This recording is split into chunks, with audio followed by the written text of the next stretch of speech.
नमस्कार students. Question circles का हो या एरिया रिलेटेड टू सर्कल्स का हो, सर्कल्स के ही प्रॉपर्टी पर बेस्ड क्वेश्चंस होते हैं। अब जैसे इस क्वेश्चन को देखो, जिस पर आज हम लोग डिस्कस करेंगे, बोर्ड एग्जामिनेशन के लिए क्वेश्चन काफी इंपॉर्टेंट है। ये जो बोर्ड पर आप देख रहे हैं डायग्राम, ये क्वेश्चन क्या कहता है, पहले हम लोग इस पर डिस्कस कर लेते हैं। एक सर्किल है जिसका कि सेंटर ओ दिया हुआ है, आप उधर देखिए, और इसमें एक ट्रायंगल बनाया गया है जिसका एक साइड सर्किल का टेंजेंट है। अब वो जो शेडेड पार्ट है जो कि सर्किल से बाहर पड़ रहा है, उसका आपको पेरीमीटर निकालना है। पेरीमीटर, यस, पेरीमीटर, और उसका एरिया निकालना है। अब ये सोचोगे कि भैया पेरीमीटर कैसे निकालें, ना तो एंगल दिया हुआ है, ना ही टेंजेंट का लेंथ दिया हुआ है, ना ही रेडियस का पता है। तो रेडियस तो आर है, देखो कैसे निकालेंगे ये क्वेश्चन, या इस तरह के क्वेश्चंस स्टूडेंट्स को परेशान करते हैं। क्यों करते हैं परेशान? इसलिए करते हैं क्योंकि इसमें गिवन कुछ है ही नहीं। तो फिर एरिया क्या निकालेंगे या पेरीमीटर क्या फाइंड करेंगे? लेकिन क्वेश्चन तो है। ये question doctor sir R Sharma sir के बुक का है, आप देख सकते हैं। और ये area related to circles, exercise 13.2 new edition doctor साहब के बुक का है। लेकिन ये क्वेश्चन हॉट्स में रखा गया है। डेफिनेटली ये क्वेश्चन हॉट्स में आएगा। इसको हॉट्स में नहीं रखोगे तो क्या इसको कोल्ड में रखोगे? In the given figure, a circle having center O containing an angle theta, prove that, yes, prove that perimeter of the shaded region E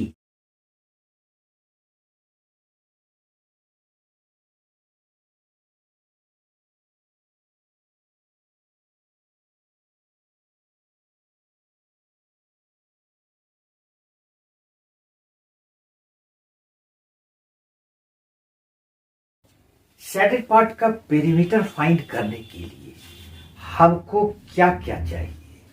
तो पेरीमीटर हम फाइंड करेंगे जबकि ये वाला पार्ट हमको मिल जाए ए, और इसको एक्स मान लेते हैं। तो ये ए एक्स जो आर्क है इस तरह का, ये ए और एक्स, हमको इसका लेंथ चाहिए। एक नंबर बात। नंबर 2, हमको चाहिए ए बी, ये वाला पार्ट। दूसरा ए बी पार्ट चाहिए, ठीक। और तीसरा हमको चाहिए एक्स बी, ये पार्ट। तभी इसका पेरीमीटर हम लोग फाइंड करेंगे। यानी कि ये 3 वैल्यूज हमको फाइंड करना होगा। अब इसको कैसे फाइंड करते हैं तो देखिए,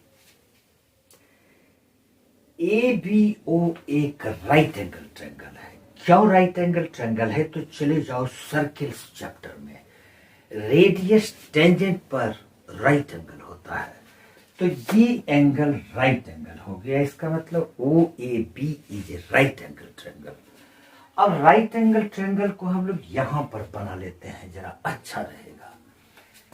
ये एक राइट एंगल ट्रायंगल बना लिए, ये इस तरह से, ये राइट एंगल है, इसका नाम ए है, ये ओ है, और ये बी है, और ये ओ ए इसका रेडियस आर है। तो यहां पर ये आर लिख देते हैं, और ये एंगल थीटा है तो इसको थीटा लिख देते हैं। अभी हम लोग ये क्वेश्चन सॉल्व कर रहे हैं एरिया रिलेटेड टू सर्किल्स का। यूज हो रहा है सर्किल्स चैप्टर का, टेंजेंट वाली बात। अब हम लोग चलेंगे ट्रिग्नोमेट्री में। एक ही क्वेश्चन में 3 चैप्टर्स का क्वेश्चन रिलेटेड है। अब इसमें हम लोग चले आते हैं ट्रिग्नोमेट्री में। ट्रिग्नोमेट्री में टी रेशियोज आपने पढ़ा है। ये बेस है ओ ए बेस और ये ए बी परपेंडिकुलर। तो ये ओ ए बाय ए बी ये क्या होगा?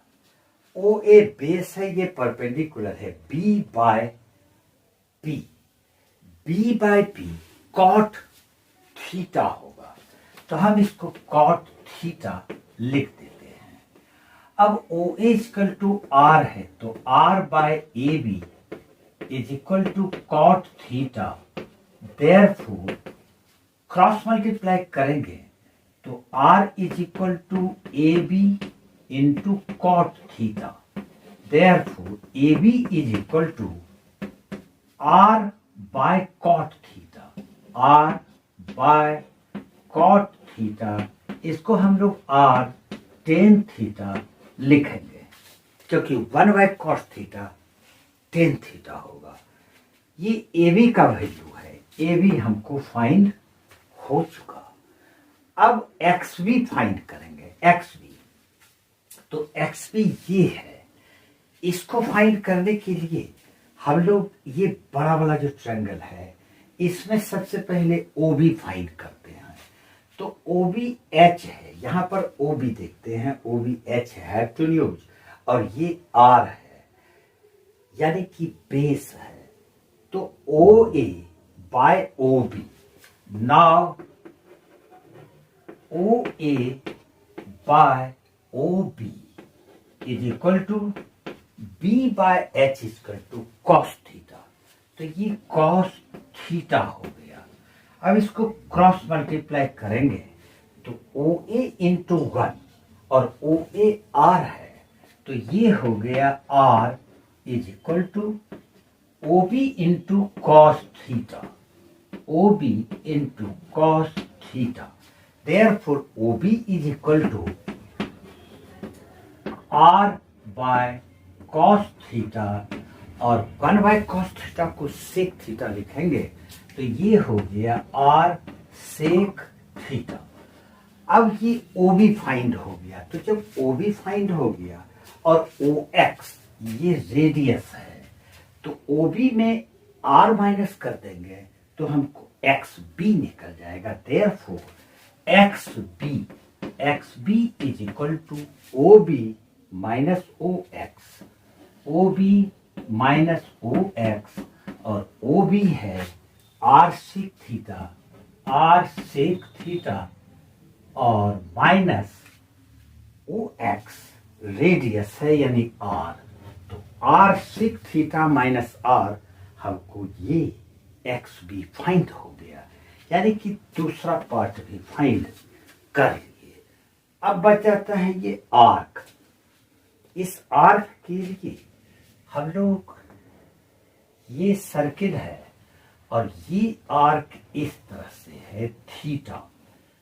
तो ये जो आर्क है इसका लेंथ हो जाएगा यानी कि A X arc A x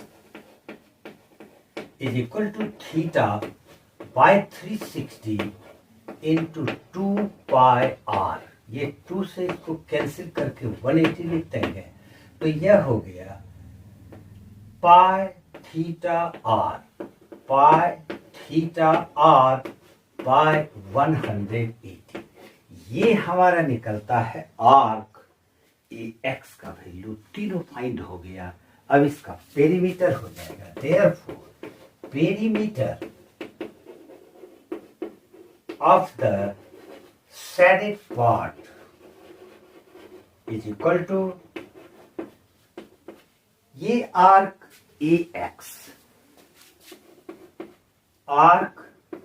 x plus arc A X plus X B और प्लस ए बी। अब इसका वैल्यूज रख दो। Arc A X is equal to arc A X is equal to theta pi R, theta into pi R by 180 और plus X B is equal to R sec theta minus R plus R sec theta minus R और फिर A B is equal to R tan theta plus R tan theta. इससे हम लोग are सबसे common ले सकते हैं, तो आर जब कॉमन ले लेंगे तो बचेगा theta into pi, theta into pi by 180 और आर कॉमन लिए तो sec theta plus sec theta और यहां से आर कॉमन लिए टेन थीटा से तो प्लस टेन थीटा और एक पार्ट यहां से आर कॉमन लिए तो माइनस 1 और यही इसका आंसर होगा। लेकिन ये सिर्फ पेरीमीटर फाइंड हुआ है, एरिया बाकी है। सेकंड पार्ट में area of shaded part find करना है। Area of shaded part find करने के लिए हम लोगों को दो बातें चाहिए, दो चीजों की आवश्यकता है। एक, इस बड़े वाले ट्रायंगल में, यानी बड़े वाले ट्रायंगल एक ही है, बड़ा और छोटा क्या, इस ट्रायंगल में इस सेक्टर का एरिया माइनस कर दें। यानी कि दो बात, एक ट्रायंगल का एरिया और दूसरा सेक्टर का एरिया। अब इस ट्रायंगल का एरिया कैसे निकालेंगे? तो इस ट्रायंगल का एरिया फाइंड करेंगे। ये एक राइट एंगल ट्रायंगल है। Area of triangle AOB is equal to half base into height. ये जनरल फॉर्मूला है। हाइट और बेस को मल्टीप्लाई करके 2 से डिवाइड कर दो। बेस इसका OA है जो कि R है और इसका हाइट AB है जो कि अभी हम लोगों ने फाइंड किया था पेरीमीटर वाले क्वेश्चन को सॉल्व करने में, और उसका वैल्यू आया था R tan थीटा। यानी कि हाफ बेस की जगह पे हम लोग R रखेंगे इंटू R tan थीटा, क्योंकि इसका जो ये हाइट है AB, ये R tan थीटा हम लोगों ने फाइंड किया था। अब ये R स्क्वायर tan थीटा और बाय ये 2, ये हमको ट्रायंगल का एरिया फाइंड हुआ।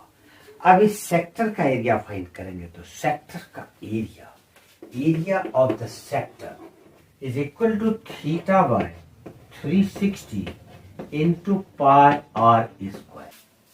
सेक्टर का एरिया फाइंड हुआ, ट्रायंगल के एरिया को हमने फाइंड किया। अब शेडेड पार्ट का एरिया सब्ट्रैक्ट कर दो, तो therefore area of shaded part is equal to area of triangle R square tan theta by 2